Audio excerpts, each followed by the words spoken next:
Are you ready to begin? Yes, I am. Roll. Yes, I commence. You know what I mean, too, don't you? Joey, this way. Little lower. That's right. Perfect. Stay right there. I can't wait to get that text message this weekend. Yeah, stay right there. Frattallones. You're Frattallones. moving. Frattallones. Oh. Is this on the air? No, I got to stop. Here we go. Yeah. Here we go. Frattallones Hardware and Garden Stores brings your Garage Logic podcast number 1,498, just two shows away from number 1,500, AM 1,500. Wow. Action Force Team 1,500 Traffic. Remember that? March 6th, 2025. 69 degrees on this day. This is the second day in a row. 2000, the year 2000. 16 below in the year 1890. Hail the flashlight king. And now, from the mayor's office above the boathouse on the east shore of Spoon Lake, it's Garage Logic with Chris Reavers manning Technology Corner, Kenny Olson from the Krabby Coffee Shop, John Haidt in the newsroom, and of course, the rookie. Here is your flashlight king, fireworks commissioner, and the keeper of common sense, your mayor, Joe Souchere. KSTP, St. Paul, Minneapolis. Hey! All right. Legal ID. I need a little love, so I'm gonna tell you that I'm proud of myself for two things. It's a little little Latin pat on the back. For two things. Okay.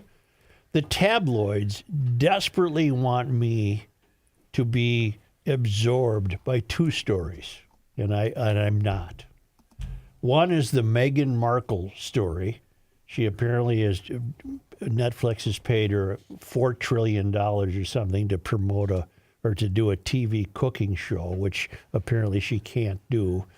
And two is the Gene Hackman story. The tabloids are trying to sell me every day on following the latest updates on Meghan Markle and Gene Hackman. Markle is easy for me to disregard because from day one I said she was a phony. Number two, Hackman, he died at 95. I don't care how. Wasn't it the I don't care. The circumstances I'll take involved? 95. Yeah, give me that's 10 years of house money, isn't it? Yes. But had he just, passed away in his sleep, I So get it. what? But Don't get me talking about it. I'm not following the story. Yes, No, we'll you're the never only have. one. It is newsworthy. No, That's it where you're isn't. wrong. Yeah, it is. You're wrong. Wow. Well, no, I'm not. I don't care how Gene Hackman died. If he was 45, I'd say you got something to work with. Well, the wife was only 60. Yeah, she had issues. And then what about the dog? I don't care about the dog. You can get another dog. What This up, dog? This What is might up, be dog? the most important story of 2025, and you are missing it, and the show is hurting because of it. I keep telling you. I'm going to remain proud of myself for not biting. If I may, Chris, you Hi. obviously haven't been following it either.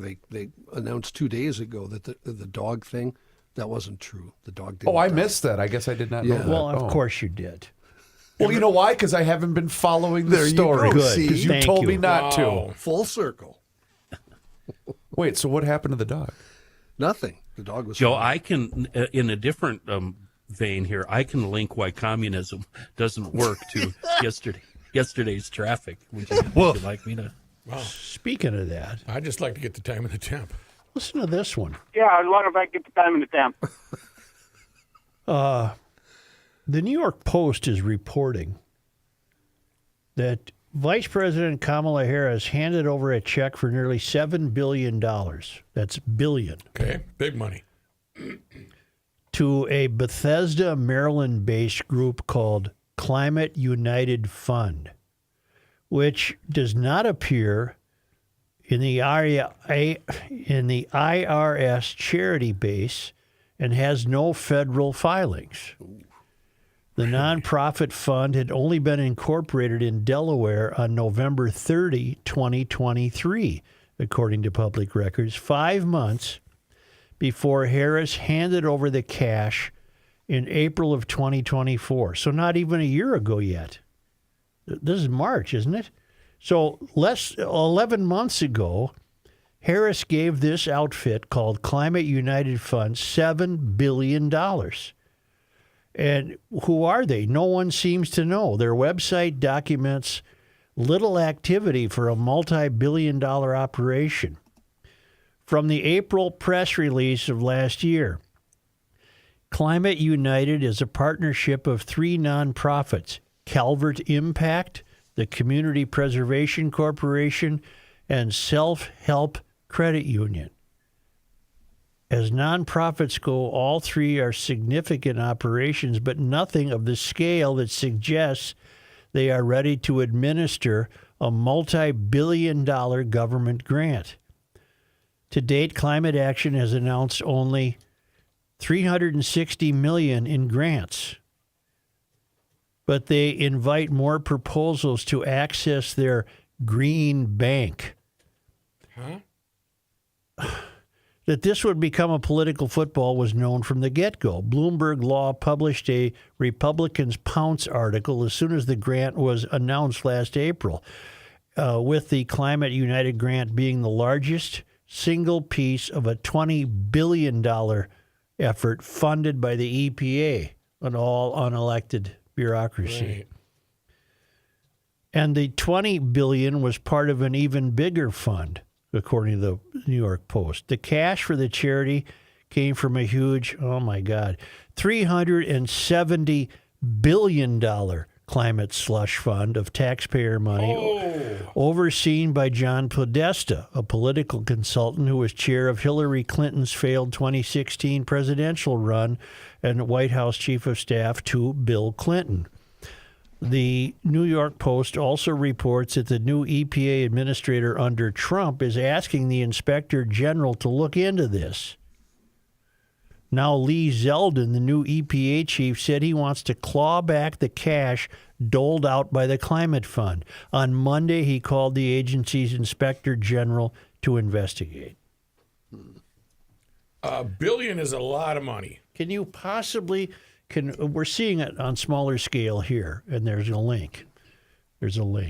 But can you even possibly imagine the corruption that has almost become organic in nature in Washington?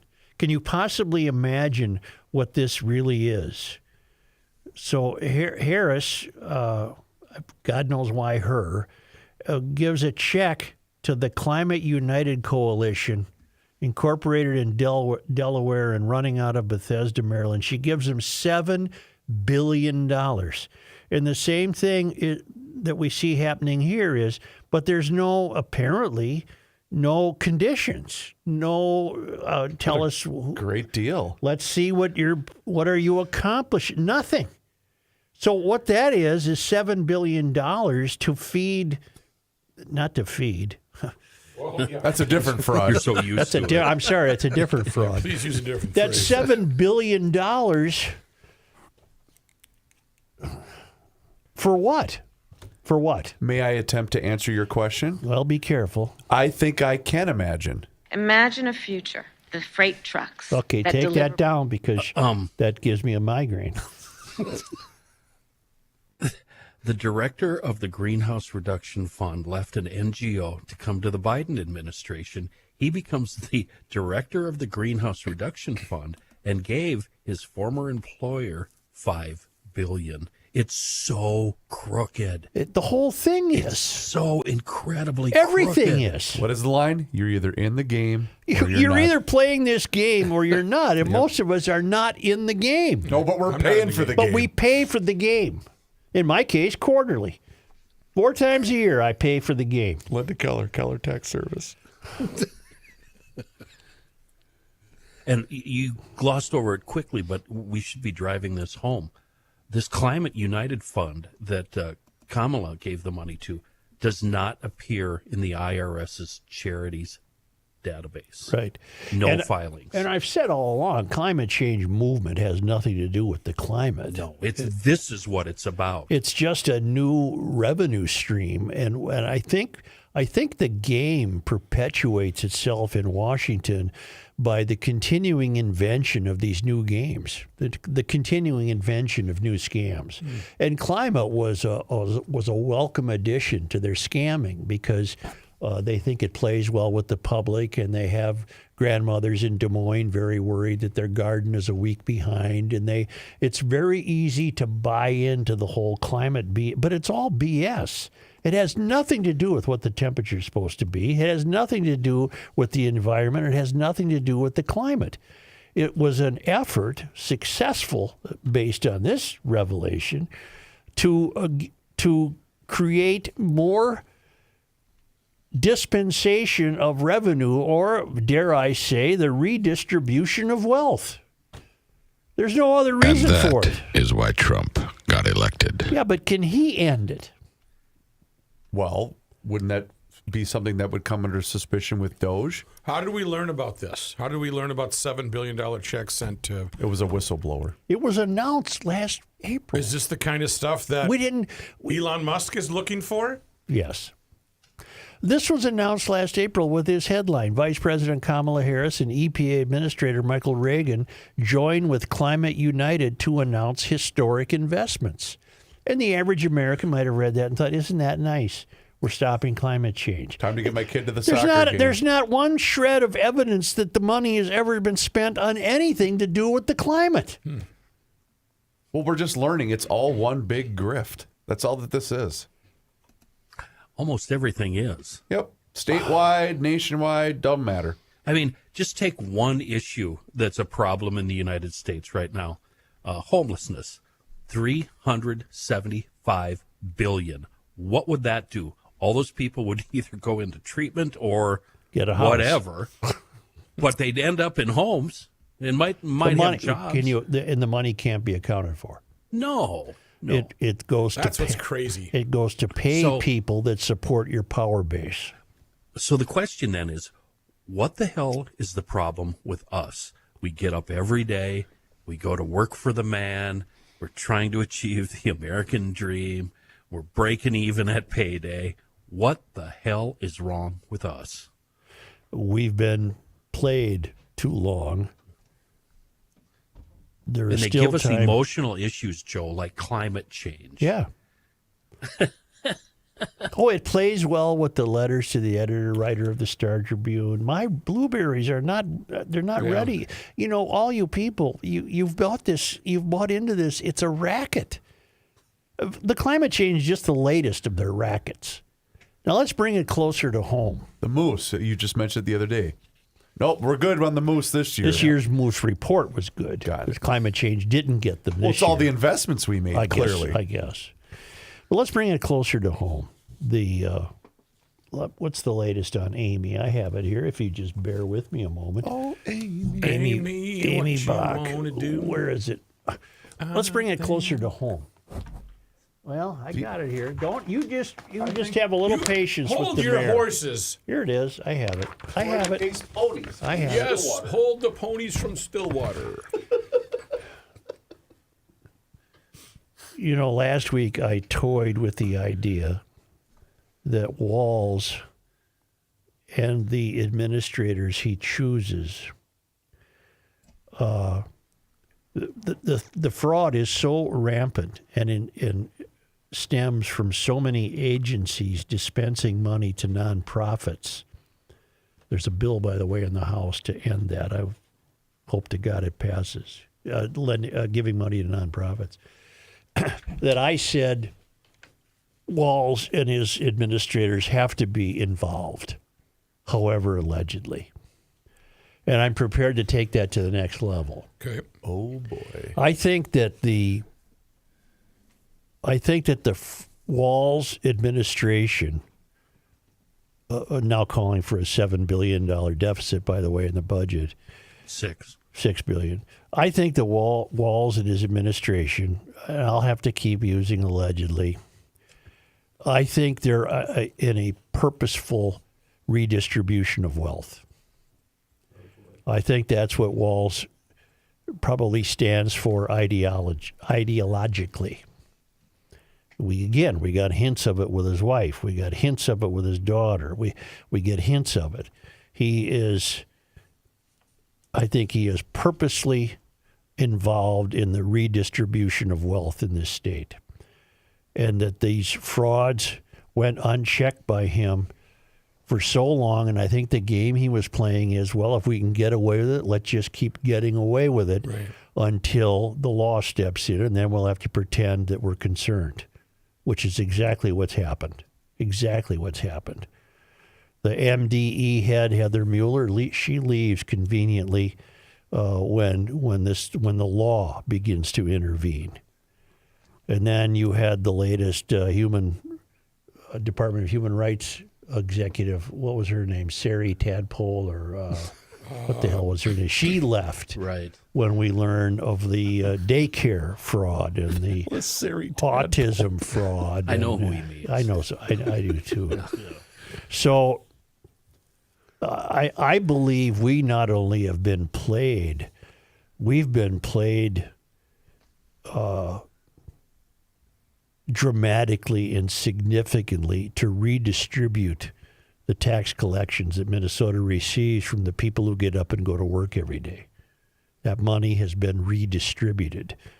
And you even have some of the Somalis involved in the food fraud saying, Amy Box showed us the American dream. Well, from the administration standpoint of view in Minnesota, the American dream, they deserve the American dream, and they were handed the American dream. They didn't have to work for it. It was a redistribution of wealth. And any doubt that Amy Bach, however allegedly, was their ringleader has come out. There was a great video shown on the news last night. Jody Harpstead. And I think these administrative leaders serve their purpose until it's wisest counsel to move them on and then replace them with somebody else who has no dirt yet. I'm not saying Harpstead is guilty of anything. I'm not saying Mueller's guilty of anything. I'm saying they had to be aware of the overriding insistence from the governor's office that this is going to happen until the law catches us, allegedly. But we're at $610 billion in fraud and counting. Come on. Could everybody please wake up? This is by design. Right. That's my new understanding of this. It's by design. But if you say that, see, I don't know why I disagree with you. I can't put it into words. I think if you say that, you have to accuse the whole DFL in Minnesota of fraud. I do. And that they placed this useful idiot there on purpose. I do. That they offered him up for election. I absolutely do. And that he has his own daydream bullshit agenda, and they're saying to him, yeah, go ahead and pursue that. Meanwhile, so they're keeping him busy while they have their hands in the till. This is $7 billion to a Climate United coalition microscopically. This is exactly what the feds have been doing. So and yes, I blame the DFL. You don't think it's just a wonderful coincidence for these people that are stealing so much? No, too much money's involved. Too many entities are involved. Child well, you're care, going to have to autism, come up with some proof. Food fraud. Of course I am. Joe, if you keep pursuing this, because these are serious allegations. And I keep using the word allegedly. Yeah, and do you allegedly, think I got bad news for you, buddy. Yeah. That's not going to stop a lawsuit. You will lose. I got news allegedly for you. Means nothing. Perry Mason, listen to me. No, Joe, allegedly means absolutely nothing. Let me back you up, Mayor, because wasn't it yesterday Johnny had the story of the one fraudster that apparently had already been involved in a different fraudster that we revealed in trial yesterday? Yeah. Yeah, but Chris, all those people are people that are taking advantage of this moron who's running the state. Okay, I guess I see what you're Okay, saying. and where I've taken it is to the next level, believing that the moron has done something intentionally. I don't think he's smart enough. I think he's an idiot who's pursuing his own agenda. And they're saying, yep, go after that, Tim. Keep it up. Good job. Meanwhile, they're robbing the state blind. Kenny, he's not an idiot. He's a knucklehead. Right. Well, you know what I mean. Yep. Same thing. I don't know, Joe. You're going to have to come up with proof for that one. I love where you're going. I'm not going to stop you. I'm not going to fight you. But I don't think he's the evil genius that you're giving him. Well, I'm going to stop myself because I don't want to end up in court. It might not be you. Yeah. Well, what you need the lefty media to look into this. Well, they won't. Right. Well, that's what Well, you wait a need. minute. Hold on, Preebs. Let's think this out. You ending up at court might be damn good for the show. Yeah. It's good publicity. No, So I have to go with the company line, which is, boy, what a coincidence that every single entity we can think of has suffered fraud. No, what was the line we stole from Representative Rarick? Help me understand. Yeah, help me understand this. Hang on. Well, we need somebody on the inside. Well, find me a late Garofalo quote. I'll accept him from Twitter because I know who he is. Okay. But I think he alluded to something that is along the lines of which I am speaking. God, I even spell his name wrong when I look him up. I need somebody more than an unnamed source and somebody from the left who can give you evidence, proof. Nobody from the left is going to give me any Well, evidence that's what of you anything. need if you want to pursue All right. this. 3 hours ago, Pat Garofalo, AOAO. Minnesota releases our updated budget forecast assumptions today at 9:30. Prediction: worse, much worse.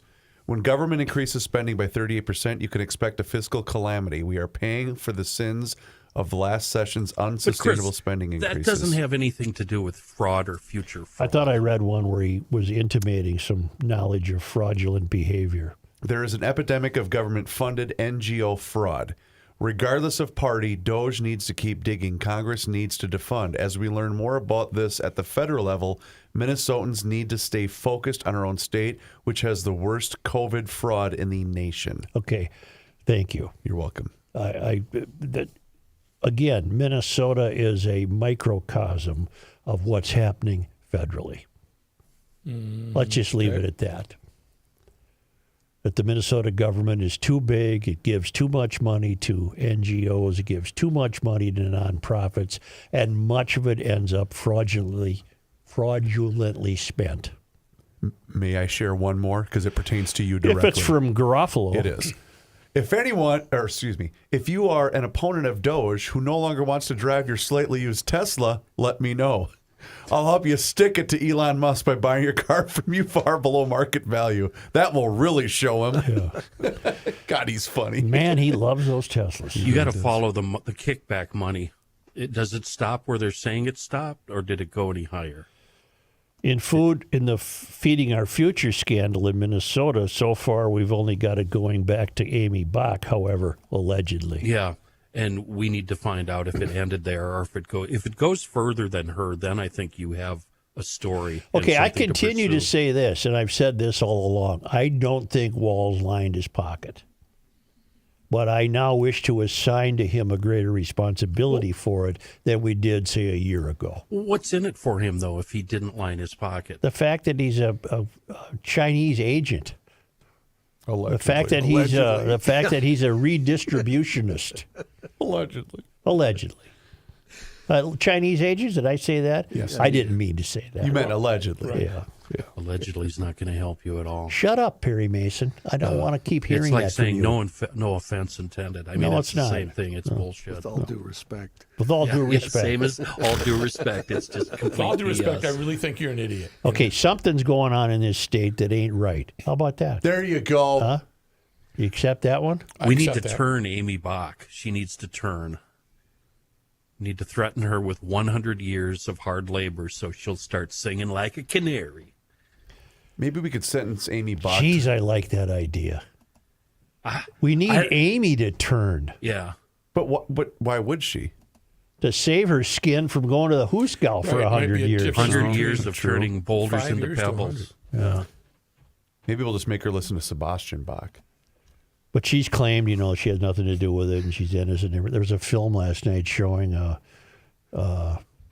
mostly gals, and they were Somali, and they had the full dress on. They had deals, and they gave Amy a plaque honoring her as their leader, and it was just it's been introduced in court. It should inform the jury of who they're dealing with. Gave you a bad feel. Huh? Yeah. Bad vibe.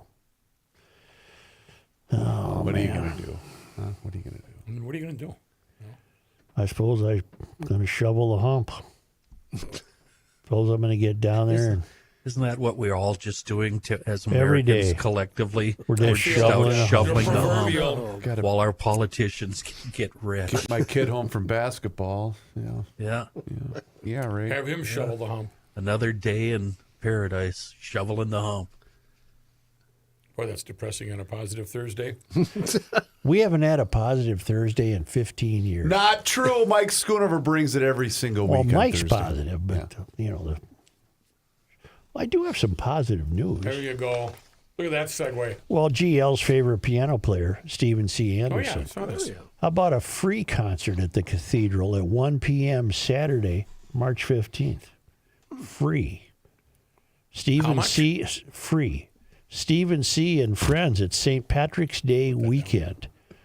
He's bringing his On the Hill live music performance at the Commodore to the Cathedral. And he's got friends with him. He's got Mike Dowling on guitar. Did we fix the He doesn't piano have leg? Pat has a conflict. Pat Downey has a conflict. Did he fix the piano leg, or is it just like a 2x4 that's holding that beautiful piano up? It's a wonderful opportunity to hear him for free, and there's going to be solo piano, acoustic guitar, violin, vocals, Celtic melodies, inspirational songs, classic hymns, and meditative music for the season of Lent.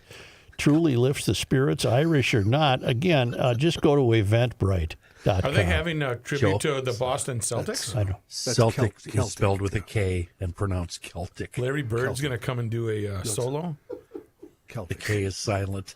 It's spelled with a C, actually. The But C Kevin is C. McHale's silent. coming down The from C is Celtic. pronounced K. no, Celtic. It's The Celtic. Celtics, the Boston Celtics. Right. Well, no Parquet Joe. floors. Yeah, I mean, the they whole got thing. the parquet floor. Robert Parrish in the house. We got red. Okay, Howard okay. Watson. Celtic melodies. Thank you. Thank you. Go to Eventbrite.com. 1 p.m. Saturday, March 15th. Our man, Stephen C. Why don't we take a time out?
I do.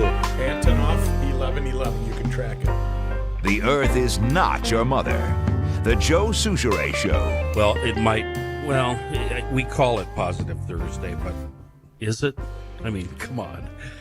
Tell you when it is going to be Positive Thursday next week, Thursday, March 13th, and it's the Northwest Sports Show returning to the Minneapolis Convention Center. It runs through the weekend until the end of the day Sunday. It's our chance to find the newest, the latest, and greatest in everything outdoor related: fishing, boats, RV, travel, power sports, everything you need. A great time to try and buy and then save a bunch of money. And just for you, Mr. Joe, you're thinking about getting an RV, moving out of that house, maybe living in a parking lot somewhere, just like your hero, Jim Rockford. Get down there and check out that new RV area, and maybe you can return to a life of happiness. Admission, $15 if you pay at the door, $13 for children. Ages 12 and under are free. But if you are a GLer, here's what you're going to do, and you're going to do it right now today. Go to northwestsportsshow.com. Enter code GARAGE. Boom. You just saved $4 on a ticket at the 2025 Northwest Sports Show at the Minneapolis Convention Center starting next Positive Thursday. May I say for the public record, allegedly, that I think Tim Walz is a great governor. I think he's doing a wonderful job. It's too late. There's nothing to gripe about in this state. And he happens to be presiding over a situation in which these unfortunate developments have occurred, that he has nothing to do with them, nor his administration has anything to do with them. It was just a case of being overgenerous, being charitable and generous, and not cracking down enough on where the money goes. And I think that can happen to anybody. I think that can happen to. Not only is your nose growing, but your hair is on fire. And I think I speak for the entire audience by saying, we don't know that. No, I'm serious. He's a top drawer, very top drawer commander, corporal, or something. Allegedly. What was he? No, he's a Staff sergeant? I don't know. Say, can I say something? General? This poor fellow has been in the news quite a bit. A local transgender fellow named Sam Nordquist, who was brutally murdered in New York by about, 7 or 8 people, John? Yeah, a whole batch of And them. I just want to say, before he's offered up as an example of a victimized trans person, I think the people who tortured and murdered him were also in the LGBTQ plus community. Oh. He went out to New York to rendezvous with a friend, and the next thing you know, he was held captive by these people and treated poorly to the point where he was killed. He was tortured, basically. Tortured to death. And God rest his soul. But it was done by people, well, it says right here, they themselves were members of the LGBTQ community. So I don't know what that was about. I don't know why they chose this poor fellow to torment, but they did. So I just, and I haven't heard it being offered up as an example of trans victimization, but in the event it ever is tried, you can remember that, well, he kind of was undone by his own gang. And I don't know why. It was a dreadful, dreadful story. Yeah. It was tough reading about that one. Yeah. In February of 2023, I read from the American Experiment, John Phelan, Minnesota Management and Budget forecast a state government budget surplus of $17 billion for the 2024-2025 biennium. You'll remember that. Yep. In that historic session, the DFL trifecta spent every bit of that surplus, and Minnesota state government spending per person and adjusted for inflation increased by 23%. The historic trifecta also hiked taxes and fees by $10 billion, but even this was not enough to cover the explosion in state government spending. And in November of 2024, just a few months ago, Minnesota Management and Budget forecast a state government budget deficit of $3.5 billion for the 2028-2029 biennium, or $5.1 billion if you account for inflation. This deficit, the result of gross fiscal mismanagement by state government over the last 4 years, is the central fact of our state government finance. How we close that deficit, whether by tax hikes, spending cuts, or some combination of the two, will be the dominant question in state politics policy for the next couple of years. Many of the proposals to have emerged so far propose tax hikes. We went from a budget that made tax hikes seem inconceivable. We went from a surplus that made tax hikes seem inconceivable to now a deficit approaching $6 billion in the state of Minnesota. How can this be? Too much spending. How can they get away with it without reducing spending? Okay. Well, what were the checks and balances against a trifecta? The news media? Oh. There were no checks and balances against a trifecta. Right. Given where tax cuts are proposed, a closer look reveals that they are, in fact, tax hikes. Governor Walz's proposal to broaden the base of the sales tax while cutting the rate is not a bad one, in theory.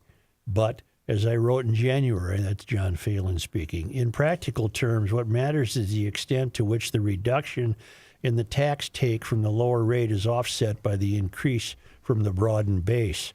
Under the Walz budget, the average family will save $42 a year in reduced sales taxes, but that saving would be dwarfed by spending $620 on newly taxed professional services. Overall, the expected impact is about $185 million in additional revenue for the state government. The measure is, in fact, a tax hike, and on those grounds, we do not support it. If the rate were lowered so that the measure was at least revenue neutral, we would. So this will be the dominant focus of state government for until the next biennium. Where's the money going to come from to close the deficit that was created by irresponsible and immature spending of a $17 billion surplus? Imagine if you tucked that away for a rainy day. Right. Well, you'd be able to cover it right now. Imagine if you didn't build a $1 billion unneeded new office building. Imagine if so many billions of dollars weren't given to unaccountable nonprofit organizations with no checks and balances on their behavior or achievements. We wouldn't be in this condition. But we are in this situation. We'll have to deal with it. And it sounds like what it means is that everybody in the state of Minnesota will be paying higher taxes. And we're already a very highly taxed state. Imagine a future. Imagine a future of buses that don't make any noise and get stuck in the snow. Well, I have to bring it up. I feel I owed it to you. Well, it was in the news that the Trump administration has cut off yesterday the means by which we were helping Ukraine identify incoming ordnance, that we were able to alert them, including the most powerful missiles sent into the Ukrainian territory by the Russians. The U.S. cut off intelligence sharing at 2:00 yesterday. And I'm just so at a loss to understand that I have no answer for that. Why is that? Why would they shut that off? And the answer, I suppose, will be to hurry up the new talks with Zelensky, to give a new intensity to negotiating much more quickly. Zelensky, get on a plane and get back over here. We just cut off everything you need to know about how you're being attacked. Do you like that, Zelensky? I'm sure you don't. Get over here and we'll renegotiate. Does he have to get on a plane? Can they do it via Zoom?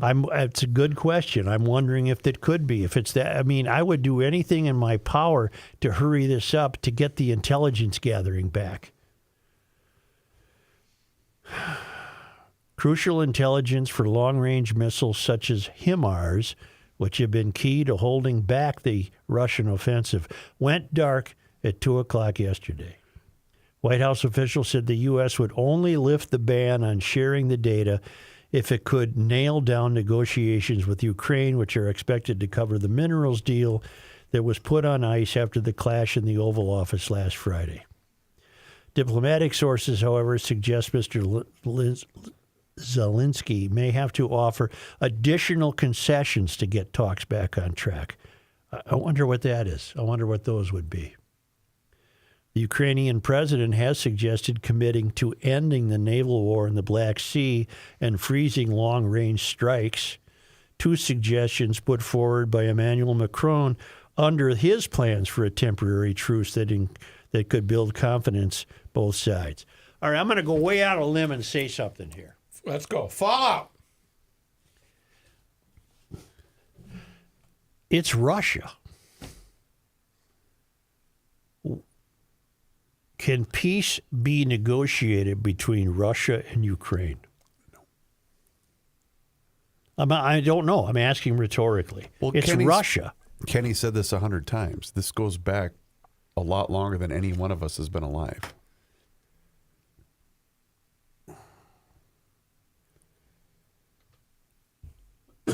Isn't it in our DNA? Isn't it in the American DNA to reject Russia? You mean what they're doing right now? It's dictatorial. It's corrupt. Okay. It's murderous. It has designs on expansion, which is why NATO was created in the first place. Mm-hmm. And NATO's worked wonderfully for 75 years. And the U.S. should not leave NATO. There's been talk of that. But if it's in our DNA to hate Russia, and it is, and with good reason, then it's hard to understand why you would deprive Ukraine, which did not start the war, why you would deprive Ukraine of merely accessing intelligence data that would at least alert them to, you got a big one coming in from the southwest. What would, and again, the purpose apparently is to hurry on the negotiations. I don't get it. That's all I have to say about it. I don't understand it.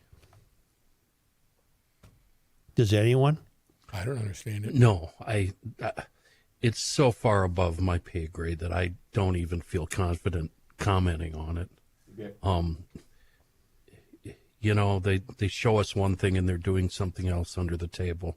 It's the way it's been with us and other countries since Eisenhower, I don't know, Joe. But I see how you come to that conclusion. Maybe this will help. Ukraine is. God, could you please not No, play that her? won't. That won't do. It just.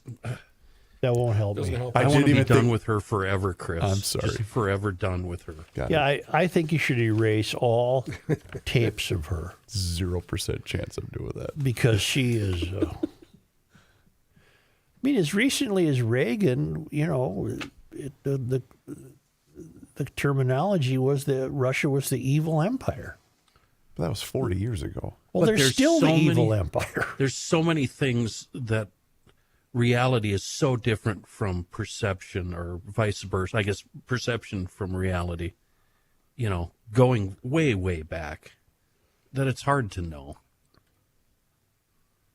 But I can see how you, reach Yeah, that John, weigh conclusion. in. Well, the thing is, with Reagan, it was the evil empire. Reagan managed to help destroy that evil empire, Yep. and Putin has managed to build that evil empire Yeah. back. Yeah. So I don't see any difference from what it was, in 1983 as Does- to what it is now. Does Putin have the backing of the Russian citizens? Allegedly, but who knows? Allegedly. Yeah. Well, yeah, because if they don't, they're going to wind up falling out of a hotel window. Hello. And that kind of makes Joe's point. Yeah. I don't know. We live in the strangest times, whether it's $7 billion to a climate fund or food fraud or withdrawing our technological help for incoming ordinance. We live in very strange times. I don't know if you know that or not. I'll say. Yeah. Very strange. God almighty. Anyway. Is it really all about NATO with Putin? Is really that his only beef? Well, I think NATO is an obstacle to his desires for expansion. I mean, if Putin had his way, he'd take over every Eastern European country. And NATO's there to prevent that. And he'll keep doing that. Well, he can't keep doing it. He hasn't done it. He's tried it. He's trying it with Ukraine because Ukraine isn't in NATO. Poland's in NATO. Well, yak shamash.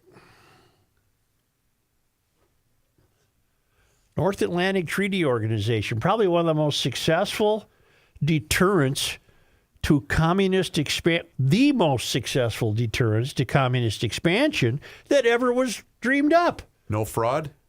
Well, who knows fraud? I know nothing about fraud. Right. Including here in the state of Minnesota. I think our governor's great, and I think he's doing the best he can. I really do. And I wish him nothing but the best. People tuning in right now, Joe is trying to stay out of prison. By saying that. For those of you that missed the first segment. Yeah. Perception is not reality in this case. Now, this snow on the ground could thwart your bicycle riding this weekend, but the temperatures won't. Have you seen the forecast? Oh, we're going to get some melt on. I want you to get out to EcoFun Motorsports, 2 locations. Did you also tell him where a good spot to ride the bike would be? Oh, yeah. Rookie called me, and then I immediately put it on the Twitter.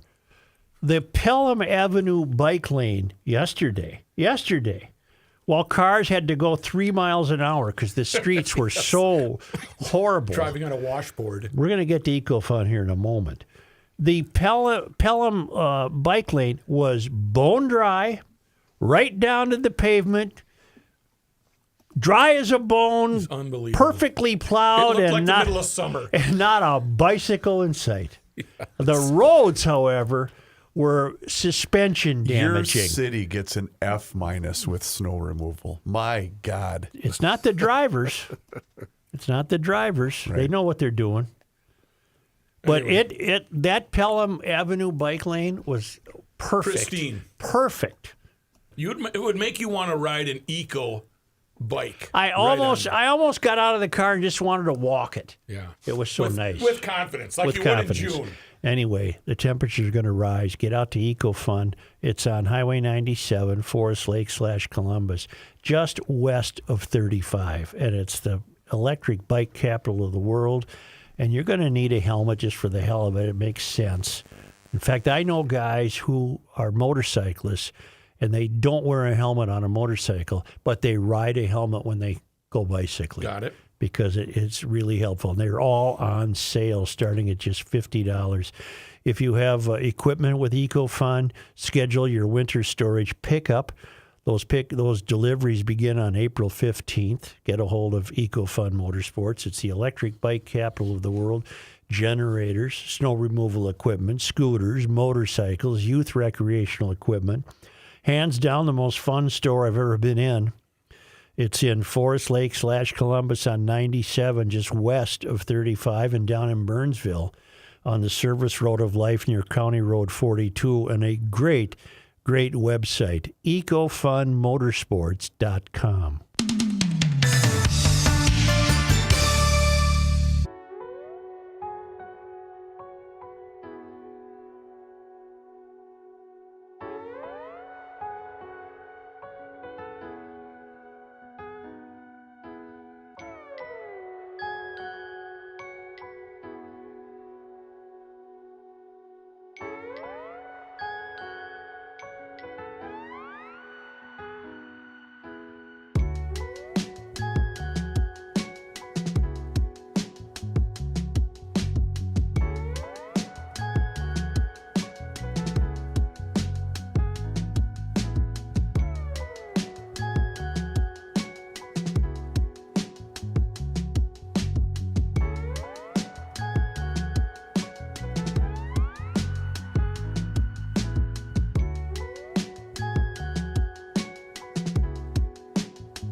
Yes. It's the end of the world as we know it, and he feels fine. Joe Souchere. FastPhotoFilm.com. And don't forget, photo is spelled with an F. I'm getting a lot of really good emails about people for those gifts that are available at FastPhotoFilm.com. It's your old-fashioned photo lab that offers in-house film processing, photo scanning, photo restoration, custom greeting cards for any occasion, photo books, passport photos, and more. If you've got a photo idea, they can help. And right now, if you go on their website or if you give them a call directly, there's a gift for you through the end of the month of March. Their sale is going to run through the end of this month. And just for you GLers, yeah, that's how it's going to work, because Fast Photo Film wants to take care of all of you GLers. But that sale ends March 31st. Mention Garage Logic and receive a custom gift just for you. Also, a really neat photo idea. If you bring into their lab or if you order through their website a favorite image, they can turn it into a professional art print for your wall. And they can print on all kinds of media, fine art paper, canvas, and even metal prints in some cases. But check out their website. It's really neat, fastphotofilm.com, and get yourself a gift. If you want to digitize those photos for safekeeping that generations can enjoy, they're your people. Call them directly, 952-835-1815, or once again, visit fastphotofilm.com. Here's John Haidt. Thank you, Joe. This news update brought to you by North American Banking Company. As we talked about earlier, Minnesota is headed on a negative fiscal trajectory in the near future, according to the state's latest budget forecast. The state will have a $456 million surplus heading into the 26-27 fiscal year. That's down $160 million from the previous estimate, according to Minnesota Management and Budget. But then for the 2028-29 biennium, Minnesota is on course for a nearly $6 billion deficit, $852 million worse than was projected a few months ago. Minnesota Management and Budget said shifting policies at the federal level likely will drive some inflation in the near future. So these are estimates, of course, and the numbers could get worse or they could get better, but we'll see which way. That's your prediction? Yeah, how's that? One person is dead after being hit by a Metro Transit Green Line Wednesday afternoon. Ooh. Metro Transit police officers responded to the corner of University Avenue West and North Avon Street around 1:40 p.m. on a report that a person who was crossing the tracks was hit by a train. The person died at the scene, according to Metro Transit. Officials added they were hit at a marked pedestrian crossing. Metro Transit added the train operator is being treated for unknown injuries. The person who was hit has not yet been identified. Well, unfortunately, if you get hit by a train, it's your fault. Right. A man wanted by St. Paul police as a suspect in multiple sexual assaults has been arrested. According to a press release from the St. Cloud Police Department on Monday, a search warrant was issued at an apartment on Main Prairie Road. During their search, authorities said they arrested 18-year-old Rakai Davis. Davis considered a high risk to public safety, according to court documents, and had a nationwide warrant out for his arrest. Charging documents say Davis was wanted in connection to 3 separate sexual assault cases between May 27, 2023 and December 9, 2024. Prosecutors say Davis's DNA was matched by authorities in 2 sexual assault investigations that occurred in late 2024, as well as an earlier incident that occurred May 27, 2023. Mary will get him out in no time, right? I think so. FBI is investigating a Sun Country Airlines flight that originated from Minneapolis-St. Paul. It was diverted due to a security scare on board. The flight was headed to Mexico, but was diverted to El Paso, Texas. Video taken at the scene showed the flight landing just before 4 o'clock yesterday afternoon. According to Sun Country, the decision to divert was made out of an abundance of caution due to a security threat. However, there's been no word on what that threat was. Sun Country says the flight landed safely. Passengers were deplaned without incident. The airline says they're working to get 156 passengers to their original destinations in Mexico. That's a train wreck. Thank you. Yeah. A Minnesota business note from the Star Tribune today. One of Minnesota's biggest resorts, with a legacy of family ownership spanning 85 years, is changing hands. It's Cragen's Resort on Gull Lake in Brainerd. Yep. Owned by 93-year-old Dutch Cragen, whose father opened the resort in 1940, is now under contract to be sold to a local investment group by a Brainerd Lakes area resident, Jamie Tatke, president of Leisure Hotels and Restaurants, headquartered in Baxter, Minnesota. Tatke said in an interview, there's a lot of emotion in this transaction. This is a big deal for the seller, and it's a big deal for us. I think there's just a lot of good synergies to have something like this in our backyard that we can have a lot of fun with. This is the 12th property in Minnesota for leisure hotels and restaurants, including a new hotel opening on Lake Minnetonka in May, Quarter Deck Resort in Niswa, Cove Point Lodge in Beaver Bay, and Pier B Restaurant Hotel in Duluth. Leisure Hotels and Resorts is a third-party resort and hotel management firm.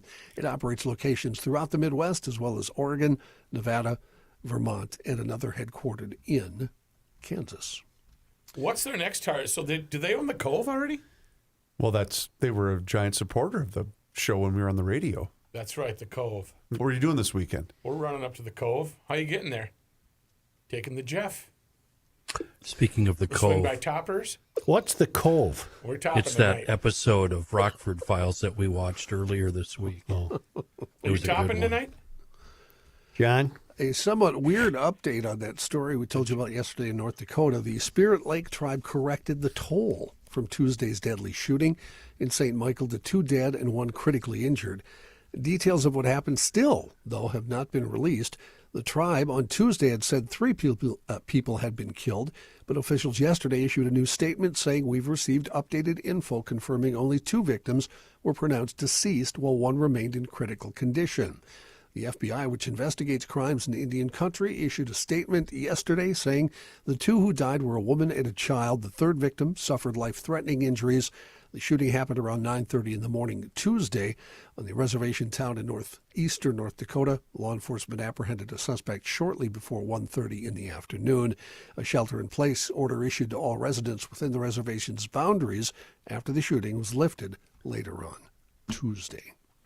Why don't we take a quick break here and have some national and international news after this?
The Earth is not your mother. The Joe Souchere Show. Before we get to the rest of the news, I have one other thing to update you on. Remember I said the dog wasn't dead at Hackman's? Yes. There was a dead dog, but they had identified the wrong dog. I see. That They had is not my identified dog. They have 3 dogs. They identified the dead dog as Bear, And apparently Bear was a big dog that all the neighbors knew, and the neighbors were mad because Bear was still alive and misidentified as dead. So Zinni, the dog, was dead. Woof. Okay. Whose dog was it then? We don't know. Okay. A second federal judge today extending a block barring the Trump administration from freezing grants and loans potentially totaling trillions of dollars. U.S. District Judge John McConnell in Rhode Island granted the preliminary injunction in the lawsuit filed by nearly 24 Democratic states after a Trump administration plan for a sweeping pause on federal spending stirred up a wave of confusion and anxiety across the U.S. In the ruling, the judge said the executive branch was trying to put itself above Congress, and by doing so, quote, undermines the distinct constitutional roles of each branch of our government. Department of Veterans Affairs planning to reduce its workforce by more than 80,000 people, according to a memo seen by the New York Times outlining President Trump's efforts to slash the federal bureaucracy. The memo, first reported by the trade publication Government Executive, calls for the department's workforce to go from 482,000 workers to about 399,000 workers. Some of those cuts could be made by offering early retirement or severance payments, but earlier efforts to entice employees to quit their jobs voluntarily fell far short of the Trump administration's stated goal to reduce the size of the federal workforce. As Joe talked about, Ukraine may have enough weapons to fight Russia unaffected for a few weeks at least, but President Trump's decision to stop sharing intelligence could cost civilian lives almost immediately, according to military experts. As Washington turns off the tap on its $65 billion of aid, Ukraine will also now have to do without American intelligence that has helped it to anticipate Russian attacks and troop movements and avoid nightly barrages from Russian drones on its cities and infrastructure. Michael Horowitz is a geopolitical and security analyst who's head of intelligence at Lebec consulting firm. He said every day that passes without a solution can be costly for Ukraine, especially if Russia decides to exploit the weakness. Mark Polymeriopoulos is a former senior CIA officer. He says it sends a bad signal to the rest of the world that the U.S. is not a dependable ally. Meanwhile, President Trump is planning to revoke temporary legal status to about 240,000 Ukrainians who fled Russia's invasion of the country. The revocation is expected as soon as April and could set up the Ukrainians for deportation, according to Reuters, citing a senior Trump administration officials and 3 sources familiar with the matter. The move would complement a larger effort by the Trump administration to revoke temporary legal status for more than 1.8 million migrants allowed to enter the U.S. under humanitarian parole programs created. That story has been debunked. It has? Yes. The White House denies they have any plans to revoke the legal status of any Ukrainian. Good. Yep. Okay. Well, that is good to hear then. That's from Newsweek.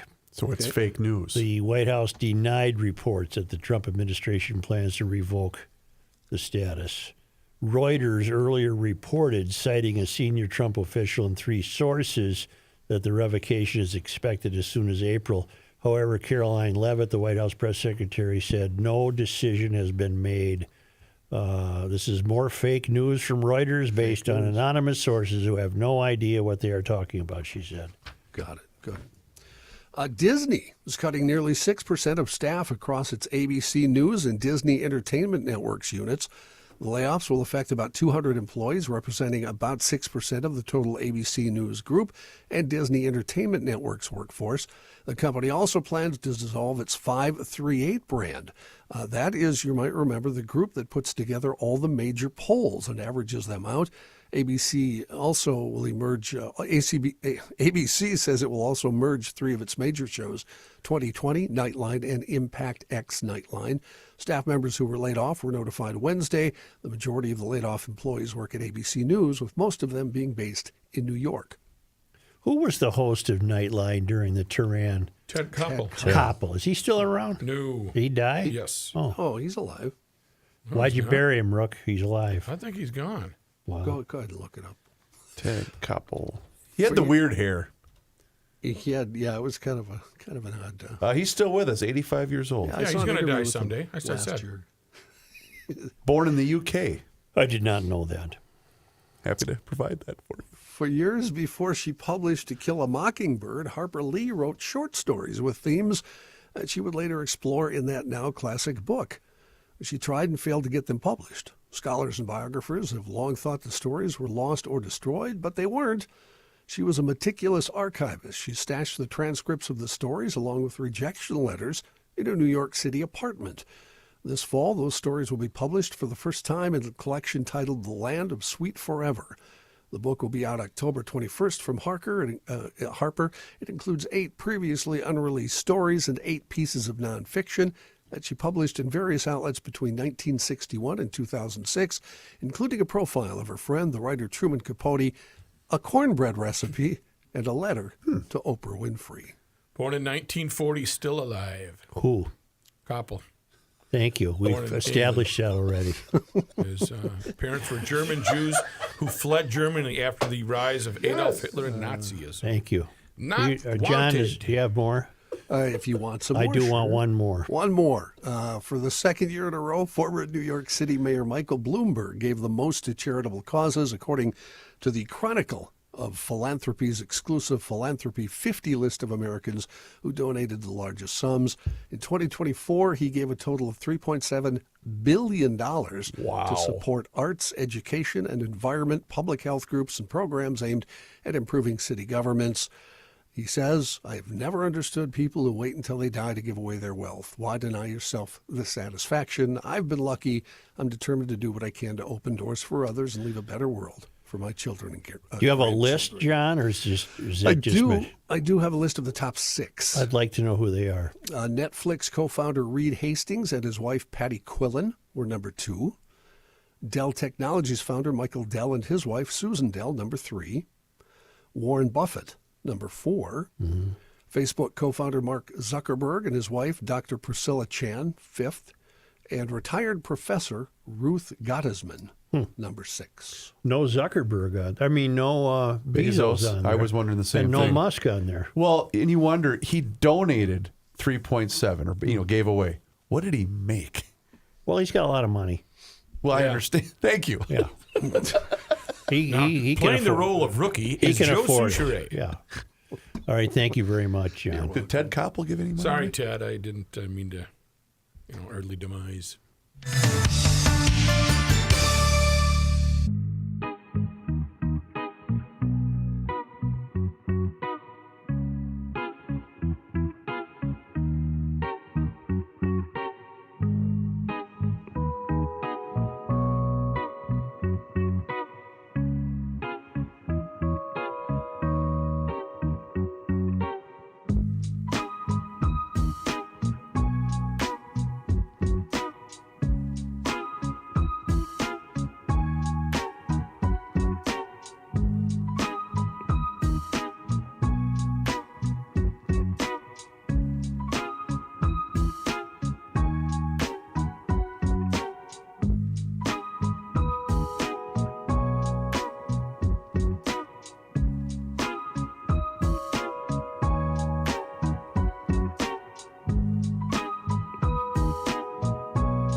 listen to the show.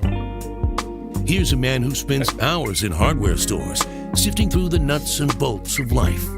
Joe Souchere. I have news from the Minnesota Department of Agriculture. They're going to have they've rented some rooms at the Holiday Inn in St. Cloud. Ooh, St. Cloud Holiday Inn Suites. And they're going to have the 2025 Ag for All Conference. The theme for the first annual Ag for All is Transforming Barriers Through Breakthroughs. Join us in University of Minnesota Extension as we engage in opportunities to learn from each other and context experts about the unique role of the LGBTQIA plus community has in the ag industry.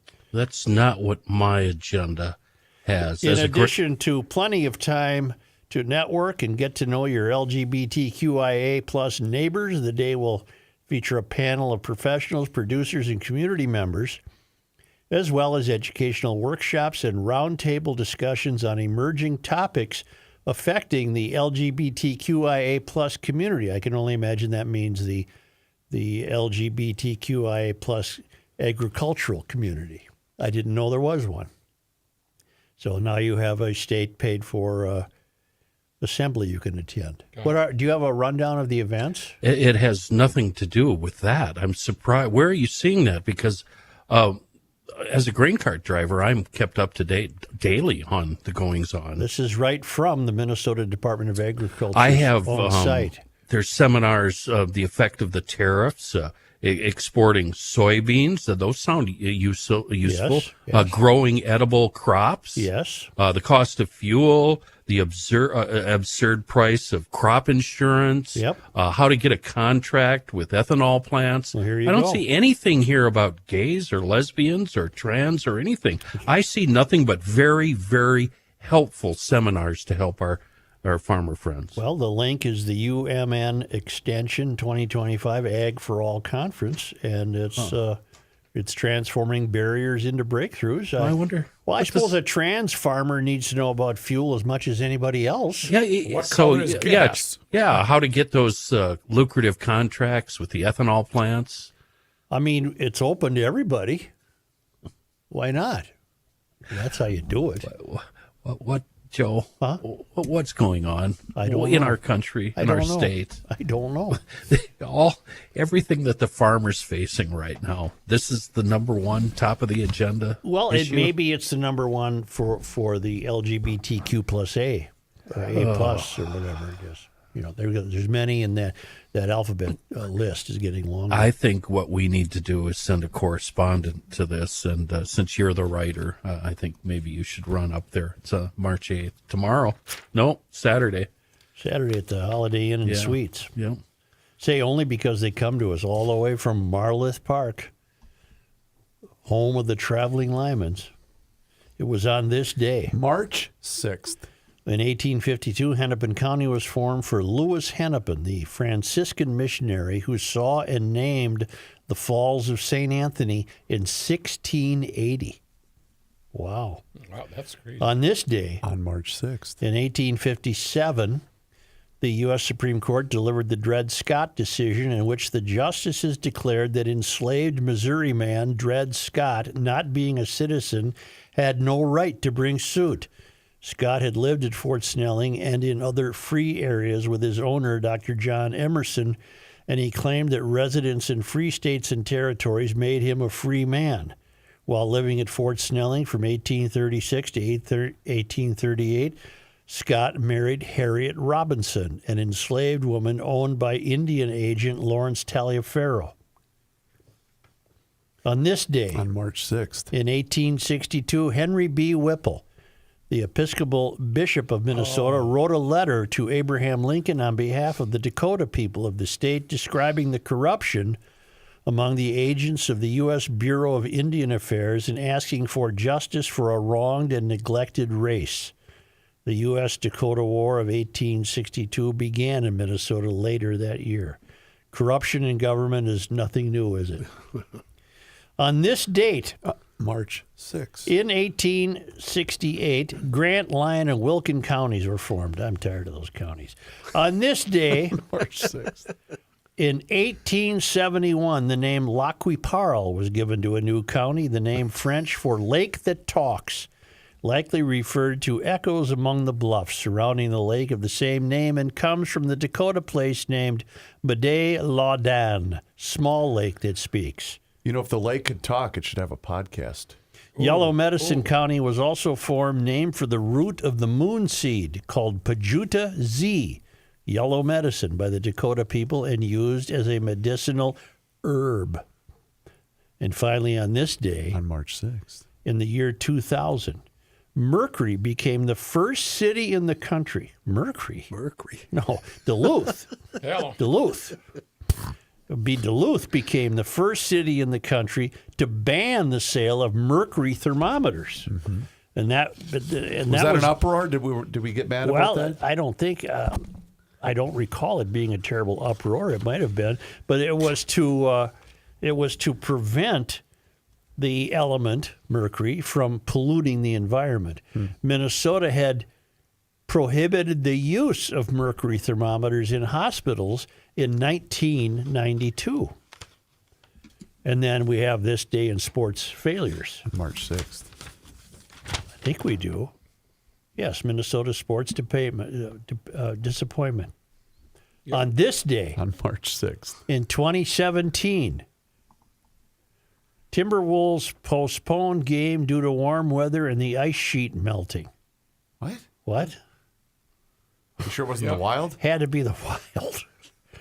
What? Why? Because they don't play basketball on the ice. Right. That'd be really unsafe. Timberwolves postponed due to warm weather and the ice sheet melting. Well, it could have been the court laid down on top of the ice at the Target Center. Did they play in the same building at that point? Well, the Target Center is capable of ice. What year? 2017. And so, they could have had the ice follies in there or something, and the Timberwolves have a game. They put down the floor, but everything gets mushy because it was just too warm out, and the ice was melting. Okay. That's my story. All right. I have no idea if that's correct or not. Thank you so much. Indeed.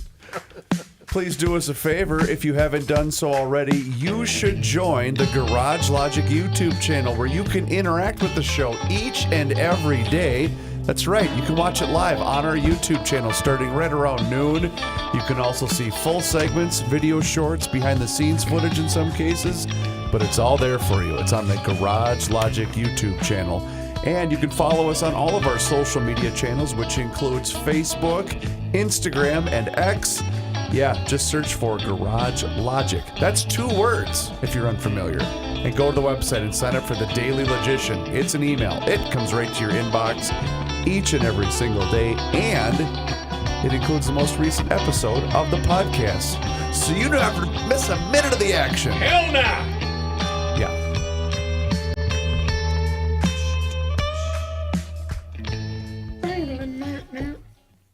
I'm ready when you are. Joe is ready because it is Thursday. Give me just a moment.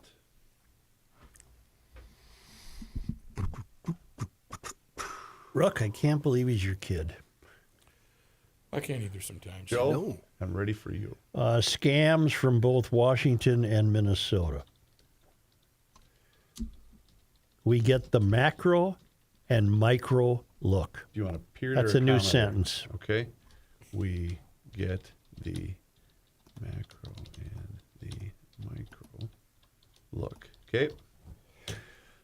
Minnesota headed to another budget deficit Okay. and probably increased taxes.